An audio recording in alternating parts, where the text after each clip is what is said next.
speaking of land, from Zero Hedge, Zelensky to visit White House Friday to sign minerals deal. What do you think that is about? In 2016, one thing that first got me listening to Donald Trump was, we should have took the oil. Yeah. We should have took the oil. And I mean, he's right. You know, we go and do these things, and I understand to the more sophisticated listeners that yes, we made infrastructure deals, we did this, we did that, but just like the raw taking of for the benefit of everyone, not just Halliburton and Dick Cheney and everything like that. This right here, a minerals deal, an exclusive right for this or that, and what it actually ends up look like. Zelensky could be coming Friday. Zelensky is in a very all parties involved are in a really weird situation right now. Like the EU, NATO is in a weird situation. The EU's in I know it overlap. EU, Russia's in a weird situation. Ukraine is in the oddest situation. And then America's like, dude, what are we doing here? You're right. You know, because we just got the election, whole new administration. But Zelensky is between a rock and a hard spot. And ultimately with Zelensky is there is no party involved that wants to send their own citizens to Ukraine to die. And they are going to run out of men.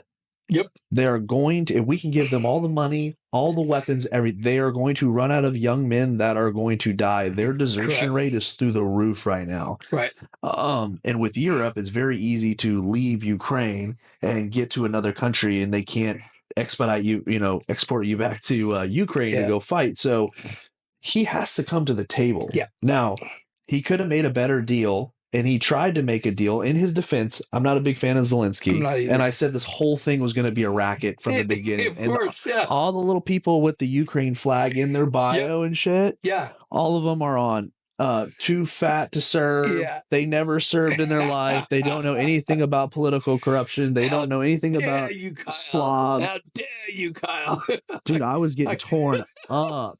I was like, no, I think this is a huge mistake. I want to turn into that girl, Greta. How dare you? How dare you? So he was trying to make a deal, and again, I consider myself Republican. We had senators in the United States, mainly like there was Mitch McConnell, but there's Lindsey Graham. Lindsey Graham is the biggest.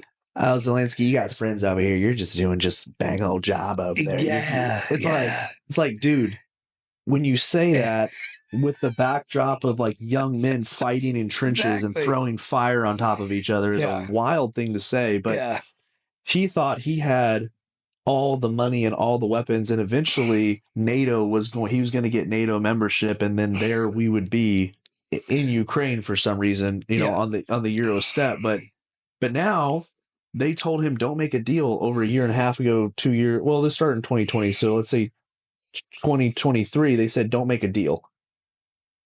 Well, remember who was running the administration? It was a dead man. Man walking, right? Right. Dead man walking. It was a group of people that was like, it was a money laundering scheme. Oh, yes. It was just pure money laundering. People. So at the end of the day, this deal right here, go back to the top of the headline, the minerals.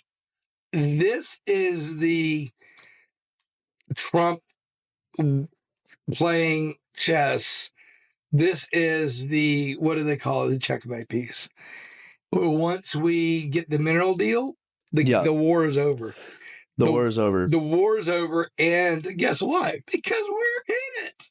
It's our interest. It's our interest. It's our interest. Yeah. Kyle, if you came and said, Chaco, I'm going to give you money to fix your property, you're not going to give me a high five at the end of the day. You need that money back, right? Dude, I'm going to be a debt service. I'm going to be first in line on the debt. Yeah, you're going to get the first dollar profit, right? Yes. Because you let me borrow money so I have a chance to make more money.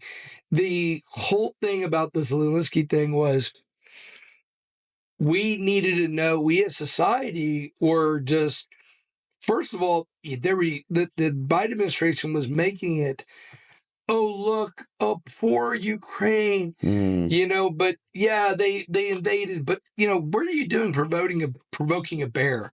You're provoking literally a bear named Putin. Yeah. And don't get me wrong, it made them actually kind of open the doors and showed us that Russia's maybe they're not all that bag of chips, right?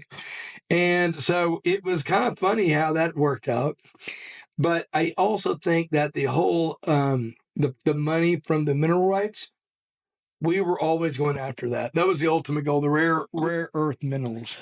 Right. And that was our number one goal. Even old South Carolina Lindsey Graham talked about that. Like, we need the minerals, rare earth minerals. Well, see, now Biden, in this case, he knew there was money in Ukraine because his son was getting the exactly top month, 400,000, slow month 80,000, just depending on how good the pipes were flowing.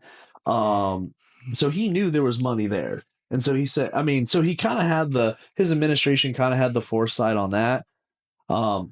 A couple things on the Russia thing about, I hear, Dan Crenshaw and Lindsey Graham talking about where it's a really great investment, ROI, however they say it during their 2-minute clip, on we're paying other people to kill our enemy. Okay.